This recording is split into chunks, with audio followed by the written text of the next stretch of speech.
Olá, eu me chamo Luciano, hoje eu estou aqui para falar um pouquinho mais a respeito do livro Ceifa de Luz do Espírito Emmanuel, hoje tratando do capítulo 27, intitulado Aflição e Tranquilidade.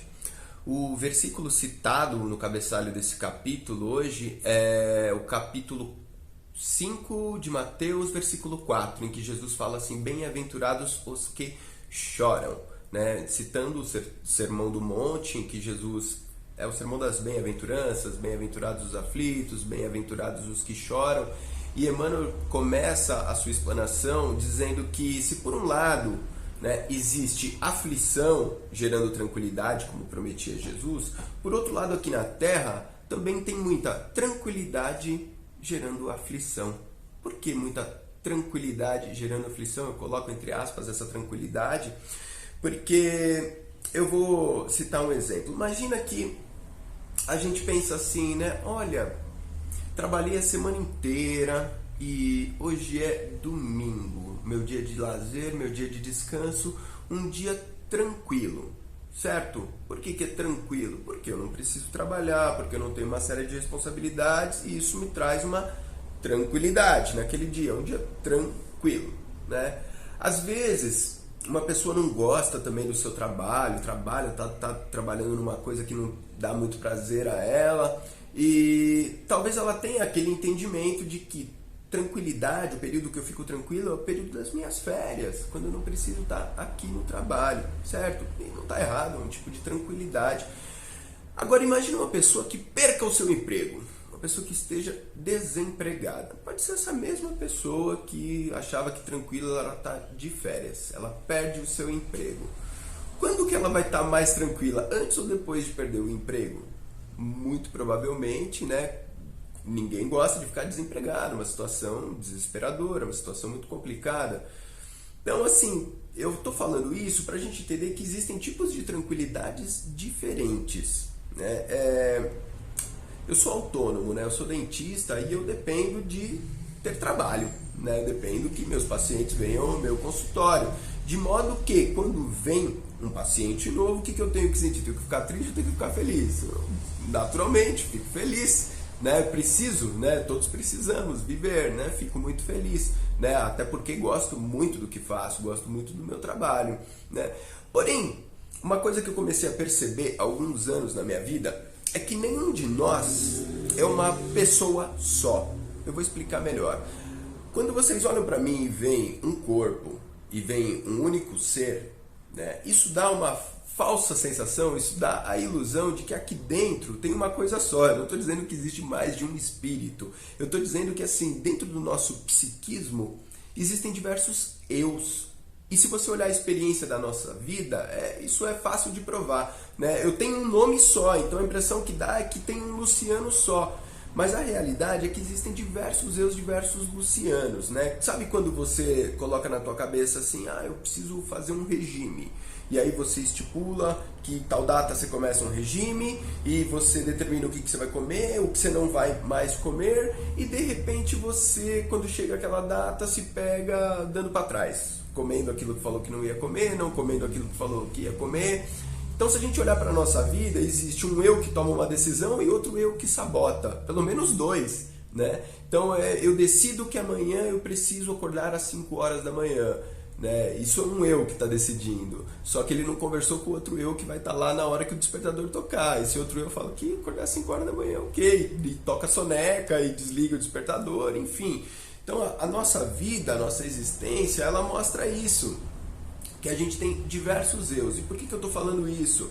Porque talvez exista um eu, Luciano, que considera que tranquilidade realmente seja sobre água fresca, né? Não fazer nada o dia inteiro, ficar deitado na frente do sofá, ficar ali assistindo Netflix, ou sei lá, ficar fazendo aquilo que você considera lazer, diversão, enfim. Existe um outro eu, um outro Luciano, que sabe que, na verdade, até porque para eu ter esses momentos de lazer, eu preciso de uma coisinha chamada disciplina, né? Nem sempre aquilo que o meu ser entende como o melhor, o mais gostoso, o mais legal, o mais prazeroso, é o melhor para mim, é o que vai me trazer maior tranquilidade. Por isso que eu comecei citando, né, a pessoa que perde o emprego, né? Uma pessoa que perde o seu trabalho, muitas vezes ela não vai ter as obrigações que ela tinha, ela não vai estar obrigada a ter aquela disciplina que ela tinha quando estava trabalhando, mas com certeza, quando ela tinha essa disciplina, quando ela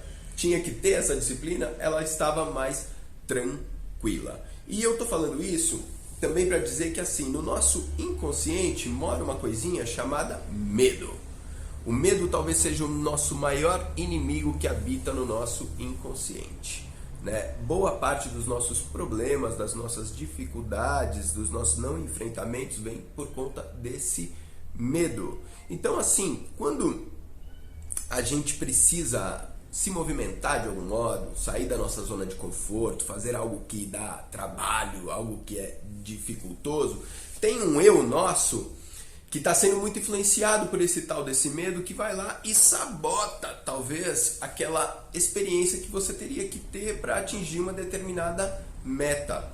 Por isso que tranquilidade tem tudo a ver com disciplina, né? A tranquilidade verdadeira, a tranquilidade do espírito, ela exige que a gente tenha disciplina e siga uma série de normas. Eu não estou falando que a gente precisa ser escravo, um Caxias, uma pessoa que... Não, só que a gente tem que entender que a nossa vida, para ela andar nos eixos, a gente precisa ter uma certa disciplina. A gente precisa sim fazer coisas que muitas vezes não são prazerosas, né? Não é tudo aquilo, não é só sombra e água fresca, não dá, né? A gente não vem a esse mundo de férias, a gente não veio aqui na Terra, né, para gozar, a gente veio aqui na Terra, claro, para ser feliz, sim, mas talvez o nosso conceito de felicidade ele precisa ser um pouquinho modificado. Uns tempos atrás eu estive aí na Casa do Caminho fazendo uma palestra e eu citei uma coisinha chamada trabalho, né? Você sabe por que na sociedade brasileira, na nossa cultura, o trabalho ele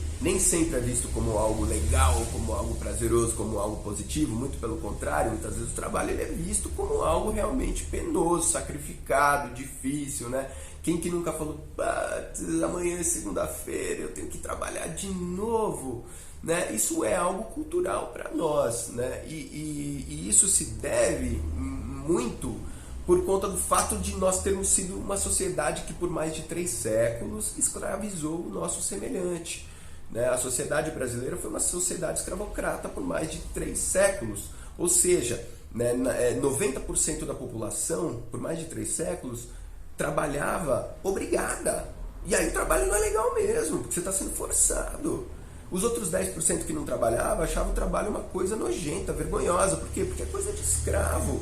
Então, essa energia em torno dessa palavra, dessa ideia, desse conceito, trabalho, se tornou uma coisa muito ruim para nós. Né? Faz mais de um século que a gente aboliu a escravatura, mas essa energia paira aqui ainda, está na nossa cultura, vem do nosso sistema familiar, de tataravô, passando para bisavô, passando para avô, e chega, né, talvez até impregnada no nosso DNA, aquela ideia de que, putz, trabalho é uma coisa penosa. Não é para ser assim. O espírito, ele se alimenta de trabalho. Talvez se o seu trabalho hoje seja penoso, seja um forte indício de que talvez não seja aquilo que o seu espírito veio para fazer. Talvez seja para você justamente rever alguns conceitos. É muito importante a gente buscar na nossa vida trabalhar com coisas que nos deem prazer, que nos façam bem, né? Que nos tragam de fato tranquilidade. Não é para a gente ter tranquilidade só no momento do lazer e do descanso. Né? A tranquilidade é um dom divino, é um direito divino. Né? Eu tenho o direito, eu conquistei na guerra o direito de viver em paz, né? Ter paz. E paz está mais associada com disciplina do que realmente eu deitar num sofá, assistir um Netflix. Não estou dizendo que isso não seja bom também, não possa. Né? Mas a questão é que a paz ela não vem só do lazer e da diversão. A paz ela vem muito da disciplina. Né? Basta ver o exemplo da pessoa que perde o emprego, né? Muitas pessoas se queixam do emprego, né? Não gostam do emprego. Poxa, procura ver então aquilo que você gosta, vamos trabalhar, vamos, né? E quantas pessoas também não se prendem numa relação, muitas vezes, destrutiva, abusiva, uma relação que só gera infelicidade para ambos os lados, mas ficam presas ali por anos e anos, décadas, simplesmente porque para sair daquilo ali vai dar muito trabalho. Ué, mas será que não vale a pena ter todo esse trabalho em busca da paz, em busca da felicidade, né? Então, mãos à obra, né? A gente, para ser feliz nessa vida, precisa estar disposto a pagar o preço da felicidade. Eu agradeço a todos por terem me ouvido e desejo muita paz.